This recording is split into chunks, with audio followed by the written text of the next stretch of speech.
number one, the ant has no guide or overseer. Ants don't have a guide or an overseer. In other words, in order for this to be true, the ant has to be self-disciplined and self-motivated. Are you in here? Yeah. Self-motivation. They make it their business to motivate and encourage the inexperienced workers. Okay, it's the idea, it paints the idea, if you will, of on-the-job training. When you get a job, when you go on a job, guess what? They assign you to somebody who's able, come on, talk back to me, to show you the ropes. Are you in here? When you join New Providence, we put you in a class called New Members Orientation. And in New Members Orientation, the hope, the design, the desire is that once you leave the class, you'll know more about New Providence than you've ever known before. As a matter of fact, you need somebody to ease up beside you from time to time, just to let you know that you can make it if you keep going. And that's all this on-the-job training is designed to do, is to encourage you along the way. That's why you keep coming to church. It's continuous on-the-job training, because you'll never get the job down packed. But if I stay in His Word, I can learn more today than I did on yesterday. Do I have 5 or 6 folk in the building who can testify that the more you study God's Word, the better you feel. The more you read God's mandates, the more hope you have.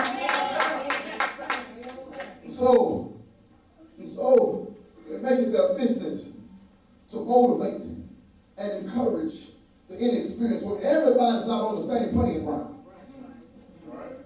And just because you've been in church more than your neighbor does not mean the church has been in you longer than your neighbor. And the church said, talk back to me if you can. And so my relationship to Christ is not predicated on what type of suit I wear. My relationship to Christ is predicated on my ability, my willingness, my volitional attitude to open up my life and let God into my life. And that way I can do what He tells me to do. So not only do they have no God to oversee, but number 2, acts are proactive rather than reactive. Look at your neighbor and say, work. They are proactive. They don't wait for other folk to tell them to do something. They get up, they see the need, and they do it themselves. Oh, Lord, have mercy. Can I put a pin mark right here? Every once in a while, you ought to see the pastor pick up the vacuum cleaner. Because he's a worker. Every once in a while, come on, talk back to me. Every once in a while, I ought to see some of y'all washing some dishes. Because I'm a worker. And so I'm proactive in my approach. I don't sit back on the sidelines. But I step up and I work. I put up my sleeves, put on my hard hat, put on my boots. Because sometimes the water gets high. Are you in here? And so what has to happen is that I have to simply step out. And when I see the need, I don't wait for other folk to do. I get up and I do it myself. My mama used to tell me, say, baby, you know what, some things I have to do for myself because it won't get done if I don't do it. And if I do it myself, I can guarantee it is done. Oh, you had a mama like Kobe Dawson, didn't you? You know, come on, help me here. Sometimes, baby, you have to get up and use the time, the talents, and the treasures that God has given you to get things done. Now, watch this. Proactive rather than reactive. In that, they don't wait for others to start working. They take the initiative. Huh? So here it is. They don't hesitate, nor do they procrastinate. They motivate and participate. Preach, Pastor. I thought that was pretty good. You'll catch that shout in just a minute. Are you in here? They don't hesitate. They don't procrastinate. They simply motivate and participate. Can I help you right here? Some folk you have in your life are just waiting on you to get up and do. And the very thing that God has told them to do, they don't want to do it. But they'll watch you. They'll sit there with their arms folded and watch you work your fingers to the bone. But a true worker will not sit on the sidelines and watch you sweat. They'll get up there with you and they'll sweat with you. That's why the pastor on the old ways smell like the sheep.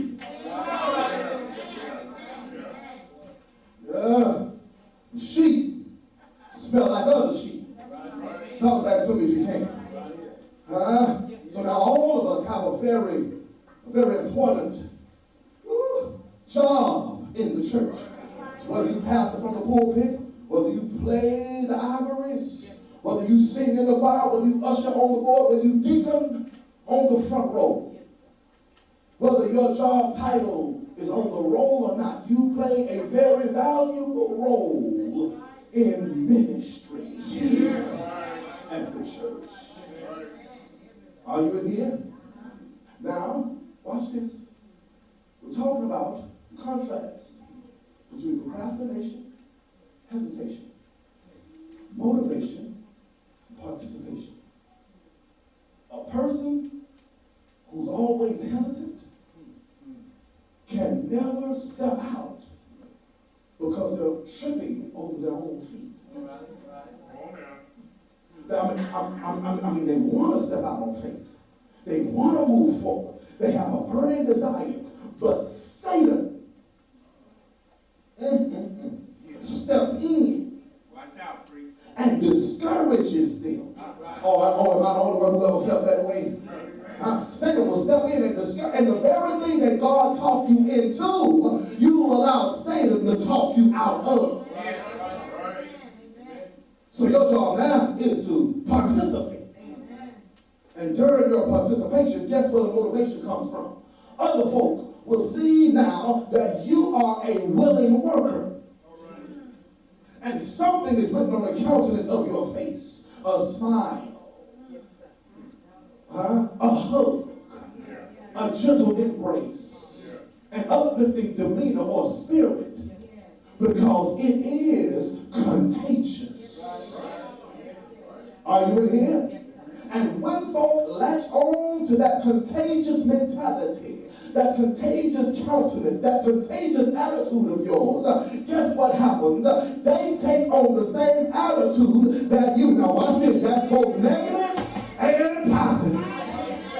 Because folk don't want to come to a church where folk look like they've been sucking on sour livers and Priscilla and pickles all of their lives. Folk come to church because they want to be uplifted. Folk come to church because they want to feel like they are a part. That's why we come to church. As a matter of fact, you come to church this morning. Not that your week was so perfect. Not that your week was so grand and so great. You came to church today because you got sick and you came here looking for the healer. You came in sick, but you can leave with your hand lifted up. So, watch this. Watch this. It's pretty. One, a man has no God or overseer.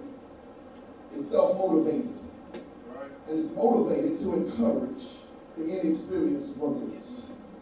To help other folk out. Yeah. To share the good news with the other ants. Other ants who may not know as many Bible verses. When it's never been how many Bible verses you can quote as long as you have the author in your heart. Talk back to me. Because a whole lot of folk know how to quote the Bible, but we don't know anything about the author. Lord have mercy. So now the real question about, do you know Jesus? You know what he said, but do you know him?